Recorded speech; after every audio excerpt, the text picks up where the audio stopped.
لسه خارج حالا من فيلم روكي الغلابة. فهل هو أفضل فيلم مصري أكشن كوميدي موجود دلوقتي في السينما؟ حقيقي بجد ده من أفضل الأفلام العائلية اللي ممكن تخشها في السينما.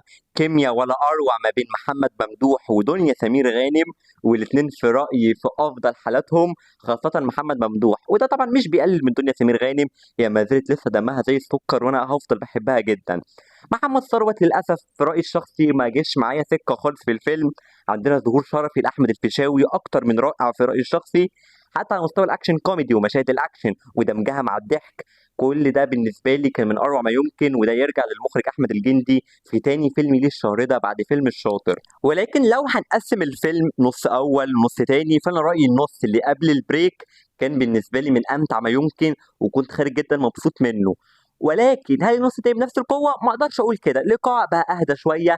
دخلنا في طريقة إقحام الأغاني اللي أنا ما بحبهاش في الأفلام المصرية. ولكن عامة الفيلم كإكسبيرينس أوفرول أنا مبسوط منه. وتقييمي النهائي لفيلم روكي الغلابة 7.5 من 10.